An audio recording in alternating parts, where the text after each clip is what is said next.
Hello, my dear students, and welcome back to our IELTS writing mini course. So, we are at the last and final day of the course. Congratulations for making it here. It's been a journey, and I'm so happy you were here with me to learn how to get your high score in Task 1. So, let's get started with our final installment in this course. And today, as you remember, last time we talked about how to structure your essay and we started writing our essay. We wrote the overview and the introduction. So today, let's talk about how to write our body paragraphs. And the body paragraphs are really important because they will tell the examiner if you can organize your thoughts and if you understood what the graphs represent. Okay?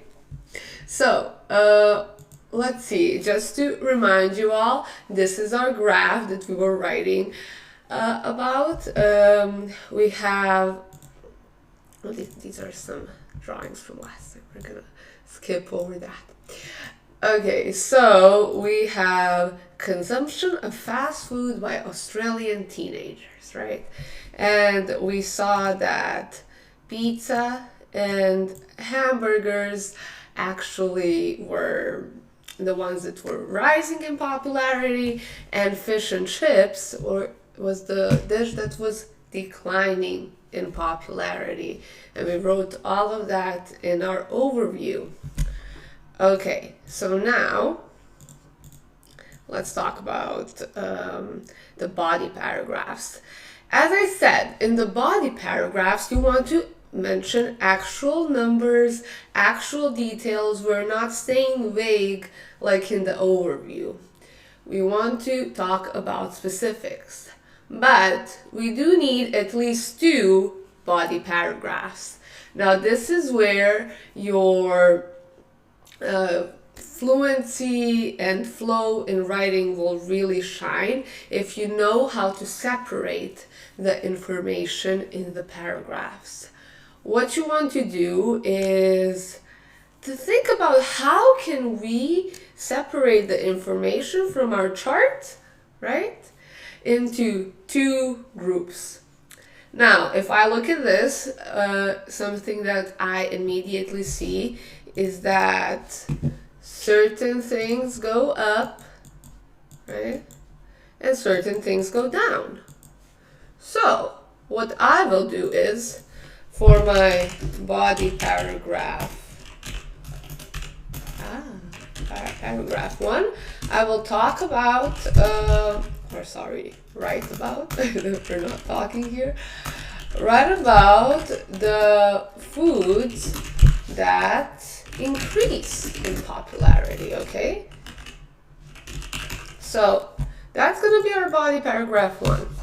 And the second group is the one that declines, right?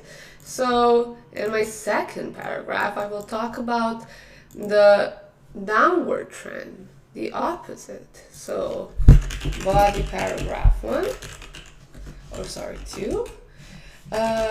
The food that declines in popularity. Okay?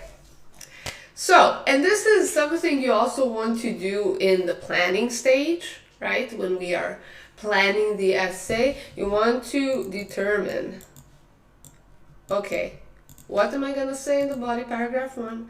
And what am I going to say in body paragraph 2? As you can see, we very logically separated the information here.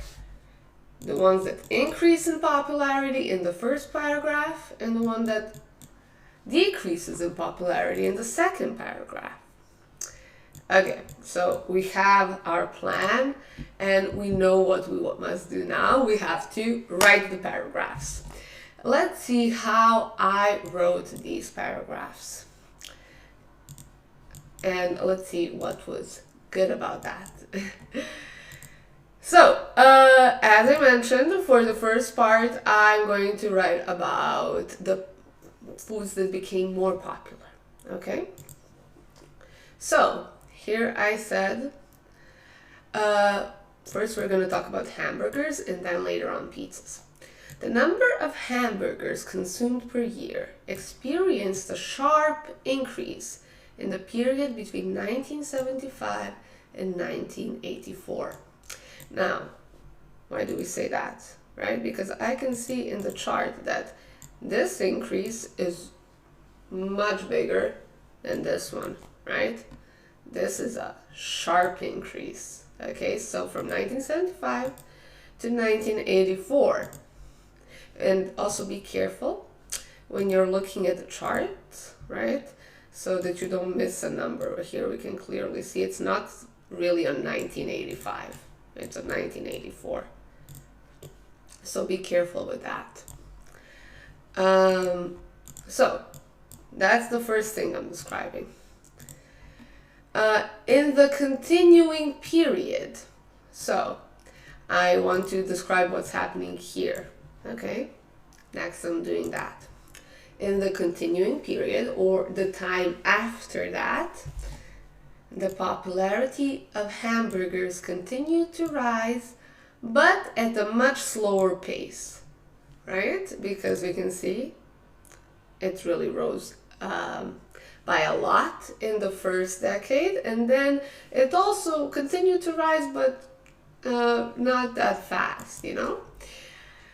And finally reaching a ceiling of approximately 100 hamburgers eaten per year between 1995 and 2000. What does it mean when we say something reached a ceiling? That means it came to a stopping point. As we can see, here there was no increase. Basically, it was around 100 hamburgers per year for 5 years. So that's where I'm going to use reached a ceiling. Okay? It's some really, really useful vocabulary for this part here. So now, that's the hamburger part. I want you to take note of, I'm talking about increases in 2 sentences, right? So here I said a sharp increase, but here I said rise. Okay?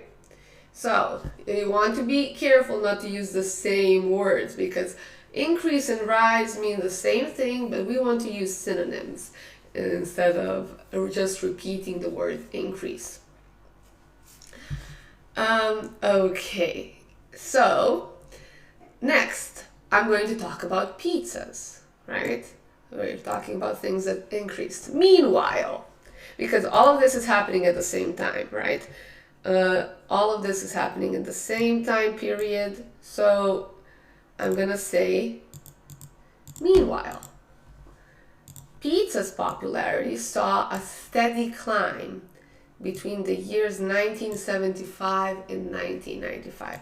I'm referring to this period here, right? That's a steady climb. Again, I'm using climb instead of increase or instead of rise, right? We're using as many different words as possible. See, it's not as sharp as this one, but it's steady. It's pretty steady how it's climbing between these years. And then I also wanted to say, because both of them actually kind of reached the ceiling and became stable at this point. So here between 1995 and 2000, we can see that both of them kind of stabilized, right? So the same thing happened here. While in the hamburger part, I said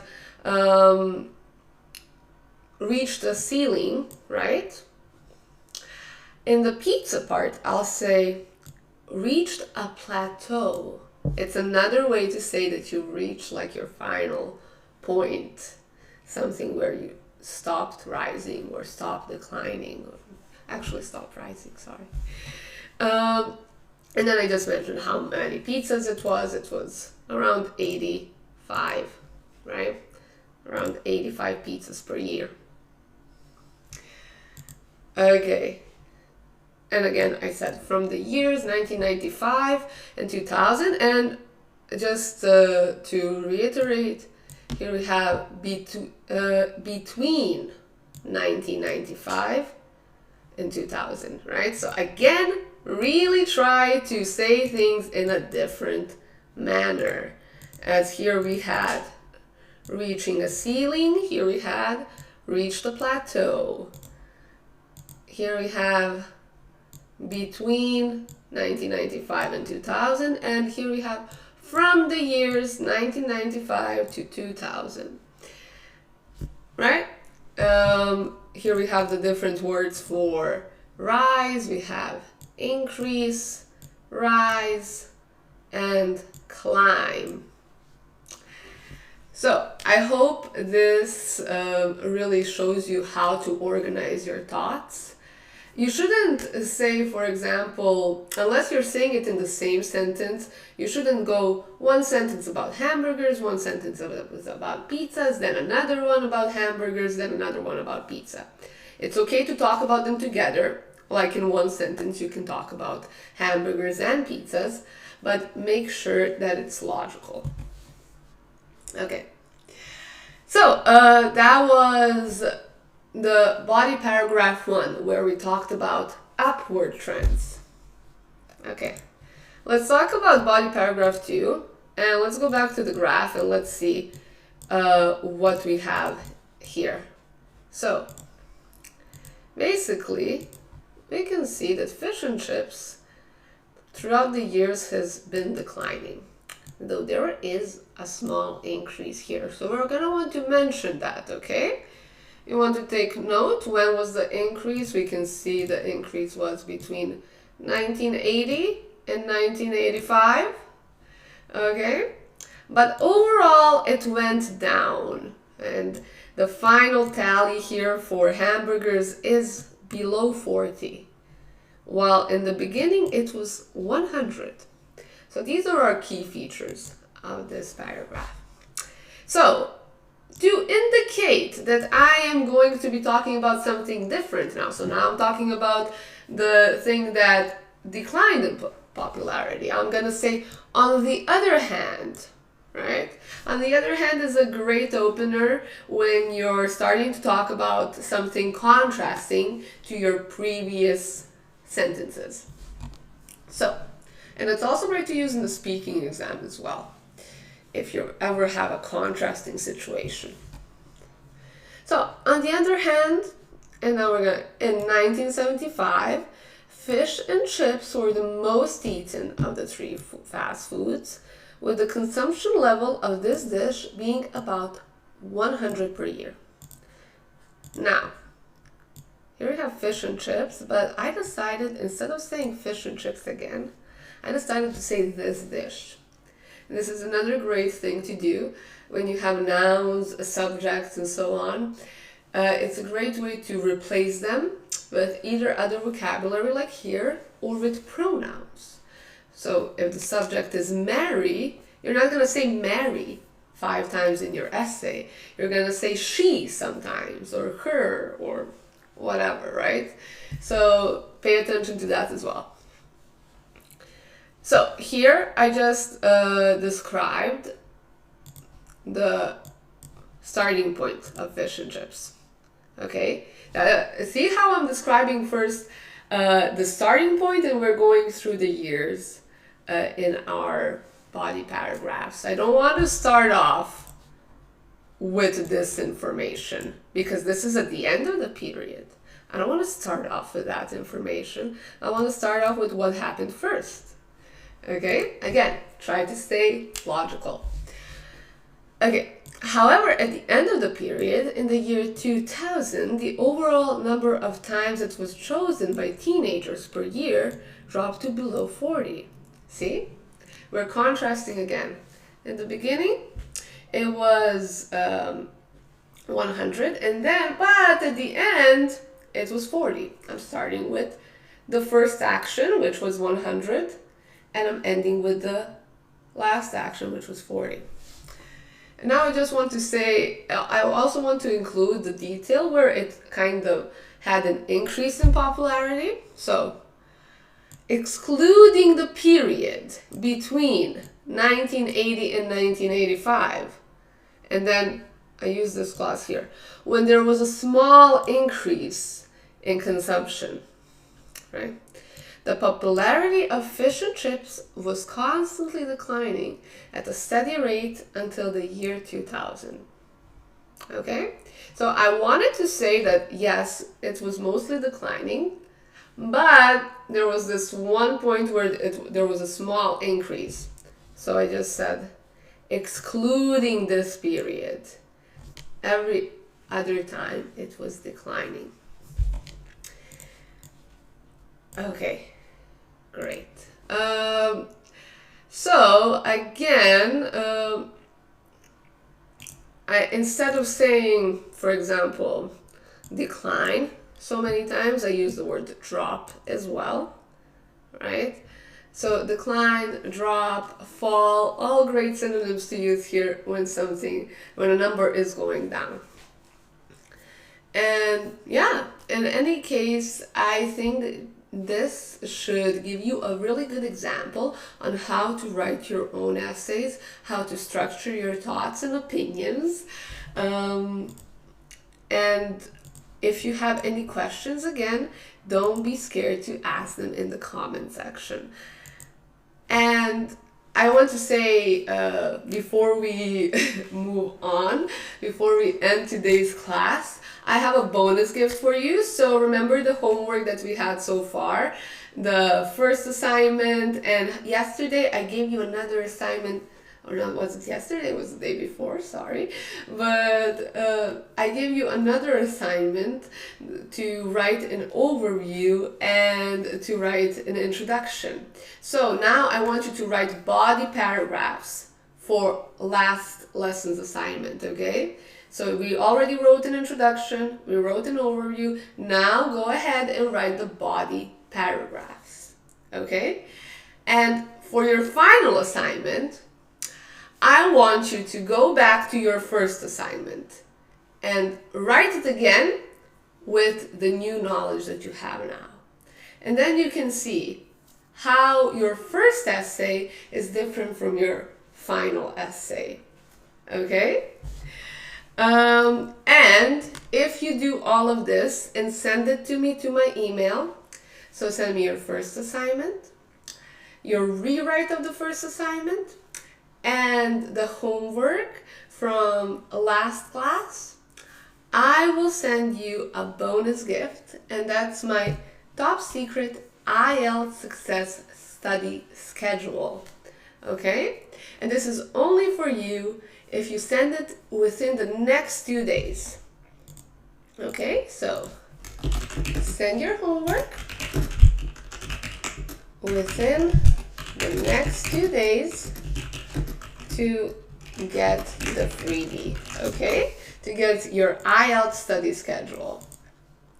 And if you are interested in working with me further, I would love to help you with the rest of the exam. You can check out my full course by clicking in the link in the description. In the full course, of course, I go way more in depth about the writing exam. We learn how to write writing task 2, which is much more difficult than writing task 1. And I just teach you all sorts of amazing things. So if you're interested in gaining this knowledge and achieving your dream of a high IELTS score, I do suggest clicking on the link below to learn about my full course. So yeah, that's going to be it for today. Thank you so much for joining the class, and I really appreciate all of you. If you have any questions, again, please don't be afraid to comment, and I hope to see you next time. Bye!